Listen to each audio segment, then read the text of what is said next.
Let's talk about Southern Gothic.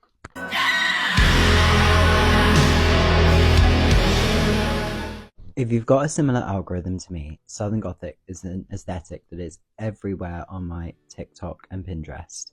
Drawing most of its inspiration from the music of Ethel Cain, images of animal skulls emerging from Louisiana swamps, dilapidated mansions, and austere churches saturate my feed. While this can be swept into the umbrella of fleeting TikTok trends, I want to discuss this specific aesthetic and look into its deep and rich history to see how I think it can actually be a much more long-lasting and meaningful trend and be a bigger part of our culture.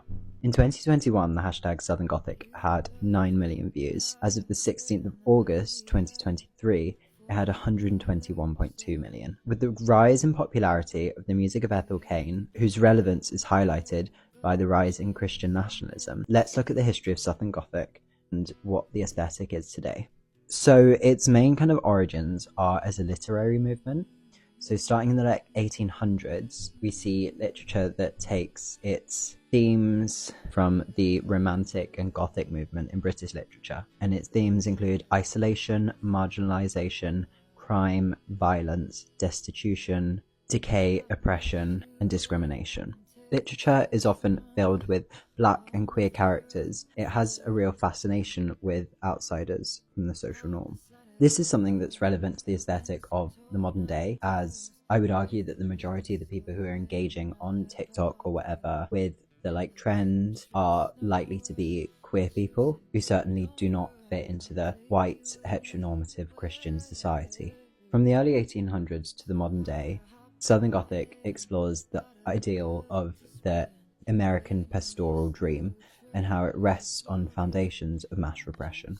So let's turn to the fashion of the early 1800s. According to the Fashion Institute of Technology in NYC, the Romantic movement, which impacted all aspects of culture and society, was a rejection of 18th century Enlightenment ideals of logic and reason. I guess in this sense, it makes sense that so much of its focus is on the role of the preacher. This is the person who embodies this rejection of Enlightenment ideals and logic. Looking more closely at the fashion trends, fashion of the 1820s transformed from the kind of more neoclassical influences of the Regency period towards the Gothic and Romantic styles. Skirts began to be flared, sleeves were puffed at the shoulder, and the waistline dropped. Discussing the fashion trend, the FIT goes on to say, by the 1820s it was in full swing, emphasizing imagination, emotion, individualism, and a fascination with the past. This is where we get a lot of the kind of influences of the high-necked white dresses, all black, with lace embellishments. So let's skip ahead towards its recent history, and although there have been lots of iterations of Gothic over the years, I want to look more specifically at the regional Gothic trend of 2010's Tumblr. So I wasn't someone who was ever actually on Tumblr. I don't know why my friends were all on it, I just wasn't, so I don't pretend to remember this trend, but from what I can tell from the internet, you had people who would post bullet pointed stories alongside images with a Gothic theme but a specific geographical region. It could be Southern California, it could be the Appalachian Mountains, but it often centered on the southern states of the US. And it would also have similar imagery of evangelical billboards with messages of fear or abandoned gas stations. Also in the 2010s, in 2013, American Horror Story released its third season, Coven. I love this season. In my mind, this is the go-to for 2010's Southern Gothic. It's set in New Orleans. The main characters, they're all descendants of Salem witches, often dressed in black, and they live in this big white old mansion. You've also got Misty Day hanging around in the swamps of Louisiana, and you've even got Stevie Nicks coming in head to toe in black singing Seven Wonders. Also, what's interesting with this season was a lot of the main flashbacks and its reference points in history was 1834, which is the height of where you've got this Gothic historical trend in fashion. If you look at the dresses and the clothes they all wear in these flashbacks, it's where we see a lot of influences coming from. AHS Coven digs up the memory and legacy of 1830s America. It forces it down your throat in an unpalatable retelling of a grotesque reality. Southern Gothic media and art tears down the facade of what lurks from the dark corners of the internet to the high offices of power.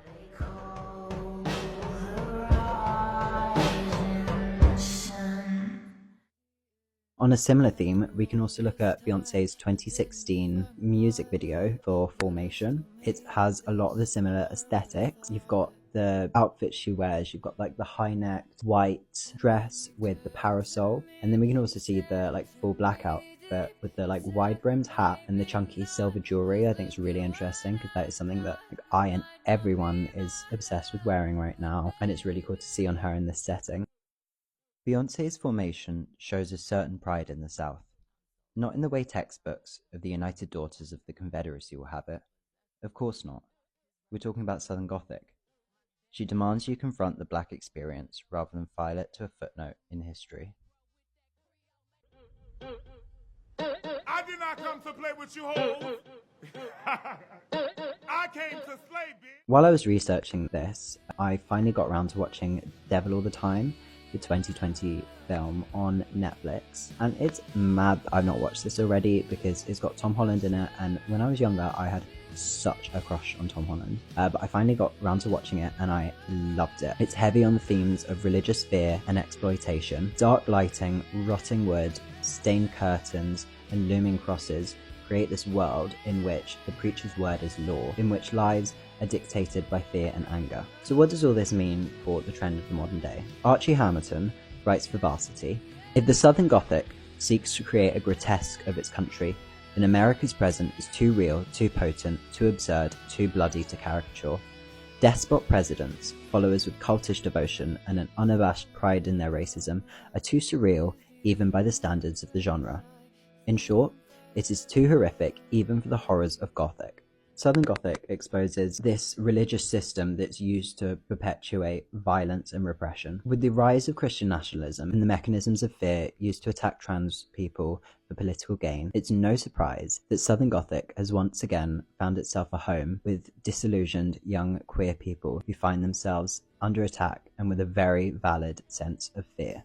Southern Gothic is a world in which the character of Ethel Cain exists, a world full of violence and religious fear. When Ethel Cain talks about showing love in black and blue, she doesn't just talk about a romantic lover, so too the religious institutions that use love as an excuse for violence. My point is that this genre ignites conversation, one in which queer people are able to express this sense of fear with its dark themes, in which they can force society to be confronted by the horrors of this fear and hatred. This is all best done dressed up in white lace under a dusty American flag.